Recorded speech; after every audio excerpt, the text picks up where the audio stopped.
Shalom Aleichem à tous, on se retrouve pour notre étude sur les conseils de Rabbeinu avec Ray Auriel et donc on va continuer sur la kavana dans la tfila, l'intention, la pensée, la concentration. Vas-y mon frère, Chavon.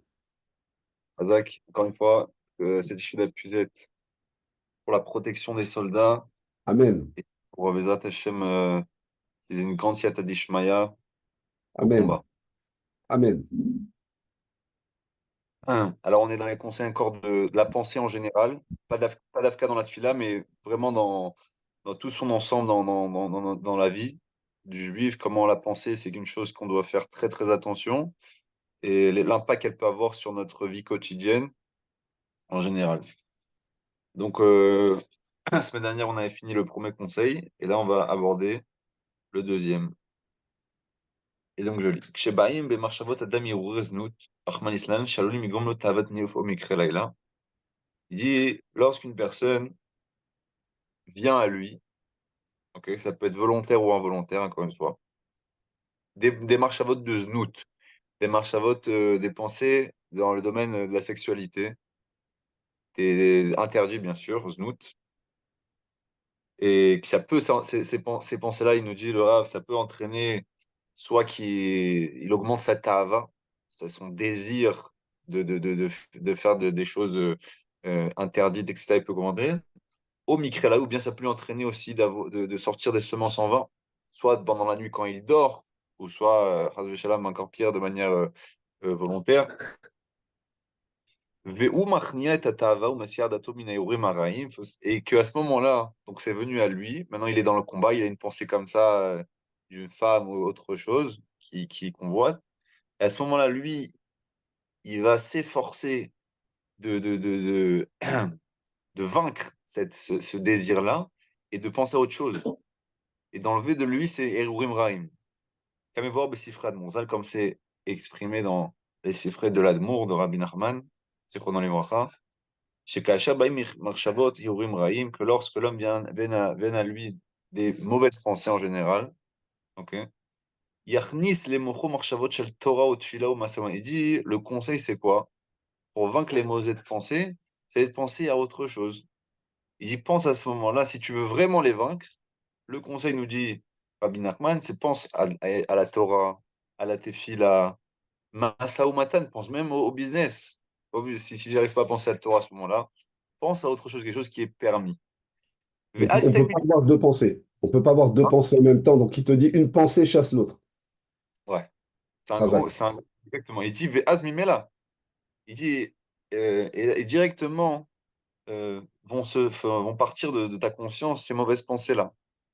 Donc déjà, ça nous donne une grande règle dans ce travail-là par rapport aux pensées, au lieu de combattre la pensée elle-même et de dire pourquoi je pense à ça, c'est pas normal, et il faudrait que d'essayer de trouver la solution à, à la racine, on nous dit non, tout simplement, pense à autre chose. Ne te prends pas la tête avec cette pensée-là qui est venue. Elle est venue à toi, ok, c'est pas grave. On a tous des pensées qui sont graves, même de tava, même ce que tu veux. Tu veux les combattre, par contre, je te donne le conseil, c'est quoi? Pense à autre chose. Pense à la Torah. Les athlètes, ça va faire son effet. Donc, conseil pratique. On continue. Et Shakasha Baim Marshavet Orim Adam, Yachnis les mots. Donc, ça, c'est ce qu'il a dit à Nachman dans son livre. La reine, allo le Adam Lipol Bedato. L'homme, il doit pas, ou Kshadam, comme l'homme, il va se comporter de la sorte. Ariz et Aikar Chuvato Vetikuno Livgamarit. Sache que c'est ça qu'on appelle l'essentiel de la Teshuvah et l'essentiel du Tikkun, qu'on dit le Tikkun du Gamabrit, nous dit le Rav. Donc, c'est Meot Rachouv, c'est quoi? On parle toujours du Gamabrit, Gamabrit, Gamabrit. Ici, il nous dévoile un aspect, d'ailleurs, c'est un aspect enfin, moi, que j'ai vu en première fois dans la Torah d'Rabbi Nachman, c'est que le chidouche du Bgam Abrit, la réparation de l'alliance, en réalité, la profondeur des choses, nous dit Rabbi Nachman, c'est la réparation du mort, des pensées.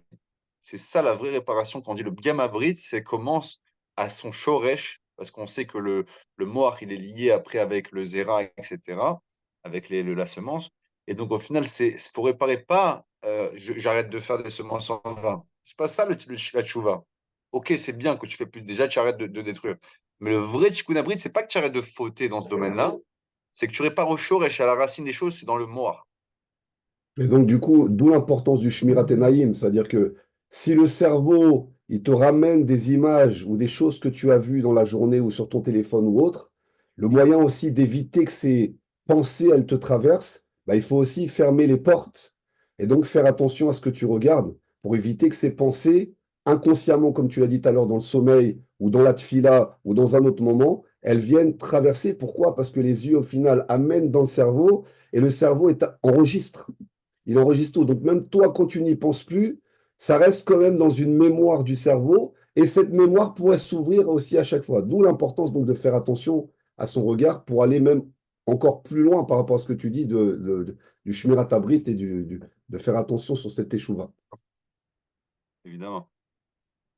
Et c'est donc l'essentiel de la teshuva par rapport au tikkun abrit, donc tu dis, c'est ce travail-là. Les Orim Raim vetavat niouf, shaya meshuka behem ad arshav, que l'homme il était plongé dedans jusqu'à présent, jusqu'à qu'il se réalise que non, la pensée n'est pas FKR. Et ça, c'est une chose que les gens qui ont fait teshuva, ils connaissent vraiment, que jusqu'à qu'on fasse teshuva et qu'on se rende compte, les athlètes, petit à petit, que la pensée, c'est beaucoup plus qu'une simple, quelque chose qui me concerne à moi, c'est dans ma tête, ça n'affecte rien du tout. Et donc, on peut des fois faire les mitzvot, mais dans notre tête, une personne, elle est complètement méchouka, elle est plongée dans l'état avot. Même s'il fait pas d'avérote, hein, ça veut dire là, on parle pas d'une personne qui enfreint, que lui, il fait aucune avérote, mais dans sa tête, par contre, il fait toute l'avérote du monde. Et ben, le Icar de la Teshuvah, c'est quoi l'essence de la Teshuvah? C'est pas dans les actions seulement, c'est vraiment de changer ton essence. Et son essence, c'est sûr que ça passe dans ta marche Shava, et donc ce qui te constitue. Ce Donc, ce qu'on qu'il nous disait dit la ici. semaine dernière. La semaine dernière, on disait ça, le plus difficile, c'est justement le monde des pensées. Le monde de l'action, c'est dur. Le monde de la parole, c'est encore plus dur. Mais le monde des pensées, comme tout va vite, c'est très difficile. Et donc, si tu as des mauvaises influences, parce que l'homme est influençable, si autour de toi, les influences sont négatives, donc que ce soit d'ordre sexuel, d'ordre de le monde d'inversion dans lequel on est, ça va être difficile de résister, à moins qu'on s'appelle Noir, Ish Tzadik, qui protège sa bouche, donc qui protège sa bride. Razak. Et donc voilà, donc, par rapport à l'ampleur de ce travail-là, je trouve que le conseil est extraordinaire parce qu'il est pas chaud. Tu vois, on rentre pas dans. Rabbi Nachman te dit, pas tout, pense à autre chose, ne t'en fais pas. Et ben, c'est ce qu'il va dire tout de suite. La reine, allô la dame, l'homme, il ne doit pas être triste le fait qu'il a des mauvaises pensées. Il fait tchouva, maintenant il commence à se renforcer et tout. Et puis Tom, il va penser à des trucs horribles, ça, sexuels, ou que ce soit dans tous les autres domaines qu'on peut imaginer. Il dit, l'homme ne doit pas s'inquiéter de ça. Ok? Qu'Hacham Gabri m'arrive quand on se renforce sur lui des mauvaises pensées. Ça peut être aussi des mauvaises pensées de haine, par rapport à haine gratuite. Ah, je le déteste, lui. Dans ta tête, t'as rien fait, mais aussi, c'est des fois, un homme, il se sanctifie, il se sanctifie. Il pense qu'il est arrivé à un certain niveau, et puis, là, dans son cerveau, il sait à quel point il a un corps plongé dans les mauvaises midotes. Il ne va pas l'exprimer, mais il sait, finalement. Il dit, mais c'est pas grave. Il ne tombe pas à cause de ça. Il dit, sache que quand on se renforce les mauvaises pensées, il dit, Alav la dach shel yadam, ikar tikuno v'tshuvado. Mais grâce à ces mauvaises pensées-là, c'est grâce à elles que tu peux atteindre la teshuva. C'est parce que c'est l'essence de la teshuva. C'est Davka quand il y a des mauvaises pensées. Aïnou Davka kacher olim bedato urim raim. Donc, il dit, c'est quoi l'essentiel de la réparation et de la teshuva? Il dit, c'est justement lorsque monte dans la conscience de l'homme des mauvaises pensées et qui se renforce à ce moment-là de faire rentrer dans son cerveau des bonnes pensées de tfila, de Torah, ou bien dont on a parlé de travail, etc., afin de ne plus penser et de ne plus alimenter ces mauvaises pensées-là, ok, comme on a dit plus haut. Arez et Ikar Tikkuno Vetchuvato, sache que c'est le Ikar de la Teshuvah du Tikkun de l'homme. Extraordinaire. Donc la Teshuvah réelle et profonde de l'homme, elle se fait pas seulement dans le domaine de Ikar Teshuvah, c'est intéressant, il dit l'essentiel de la Teshuvah. Bien sûr, il y a plusieurs niveaux de Teshuvah. C'est évident que ça passe par le domaine de l'action, parce que sinon on n'a rien fait. Mais l'essentiel, la vraie Teshuvah, la profonde Teshuvah, c'est celle qui va impacter tes pensées. Et donc, justement, le fait d'un corps d'avoir des mauvaises pensées, sache que de Jeremy Hartman utilise ça comme justement quelque chose qui peut t'aider à évoluer. Ne sois pas triste que tu as des mauvaises pensées. Au contraire, utilise-les pour faire ce travail-là, ok? Et pour pouvoir, grâce à terminer ce travail-là, de penser à autre chose, de faire le tikkun. Ça te rappelle ce que tu dois travailler. C'est-à-dire que au lieu de le voir comme ah, j'arrive pas, je suis pas bon, on t'envoie un signal que voilà, si ces pensées-là, elles te traversent, il faut que tu fasses teshuva sur ces pensées-là. Ça me rappelle aussi quand même l'histoire de Lot et d'Avram, la paracha Lecha. On voit que Avram va d'un côté et Lot va de l'autre. Et il dit si tu vas à droite, je vais à gauche, si tu vas à gauche, je vais à droite. C'est-à-dire que tu peux focaliser sur le bien, dans tout, autant sur la manière dont tu reçois ces mauvaises pensées, et autant aussi sur la manière de t'en séparer, de te séparer de ces mauvaises pensées. Je comprends, mais je m'en sépare. Je vais penser à autre chose, je vais penser à la Torah, je vais penser à d'autres choses pour éviter que cette pensée-là, elle me parasite. Razak. Hmm. Allié des Allié des metaken kol mashkil bim gam abrit shayem meshuka boadena. Il dit, par ce travail-là, c'est comme ça que tu répares tout ce que la personne avait abîmé, par le gam abrit, par la faute de l'alliance. Shayem meshuka boadena que la personne elle était plongée dedans jusqu'à présent. Extraordinaire. Donc le Icar du Tikkun Abrit, et ça, c'est cette notion-là, on va la retrouver beaucoup, beaucoup dans Rabbi Nachman. Et quand il dit Gam Abrit, il faut savoir, c'est Tikkun Abrit, chez Rabbi Nachman, c'est Tikkun Amor, Tikkun Amar Shavot, la réparation de la pensée pour devenir une personne qui a des pensées, de commencer déjà à arrêter d'avoir des mauvaises pensées, cultiver le bien et devenir une meilleure personne, d'accord, puisque le cerveau, c'est le shoresh, ça va influencer sur tout le reste de notre corps et de notre Alors, être. faut le dire quand même peut-être aux personnes qui ne sont pas initiées et qui ne connaissent pas, c'est-à-dire que la semence de l'homme, elle est impactée, elle est générée par les pensées. C'est-à-dire qu'un enfant, il naît d'abord dans les pensées des parents avant de naître de manière mécanique dans l'acte et dans l'union intime. Donc au final, les pensées vont influencer directement le brit, donc le brit, c'est les parties génitales, vont être directement influencées par nos pensées. Donc pour faire cette réparation, ce que tu dis Ray, par le biais de Rabbeinu, c'est que pour faire cette réparation du brit, donc de la débauche sexuelle, de la sexualité tordue, eh ben, en réparant tes pensées, tu vas à la source de ce qui peut se passer quand tu faisais Hashem Ishmor Zera Levatala, où tu étais complètement tordu dans ton intimité. Razak. וכשמקיים את העצה של תיקון המוח, maintenant, lorsque l'homme va s'appliquer la tâche, il a compris, ok, maintenant je vais faire ce conseil-là, de réparer, commencer à réparer mon cerveau, comme voir les mal, comme on a expliqué, Zocher les tikkun abrit, alors il mérite le tikkun abrit, la réparation de l'alliance. Aïnou les tikkun marshava. Qu'est-ce que c'est tikkun abrit? Tikkun marshava, la réparation de la pensée. C'est écrit de manière claire. Chez Zéouikar tikkun abrit, que c'est ça l'essentiel du tikkun abrit, c'est le tikkun marshava. Donc comme on a dit plus haut, tikkun abrit égale tikkun marshava. Et de toutes les manières, quand on étudie, même ce qu'on a étudié la dernière fois, que la marshava, c'est elle, les mauvaises pensées, elle bouche les canaux spirituels, elle bouche le mohar. Elle fait qu'on n'arrive pas à ce qu'on était à la Kedusha.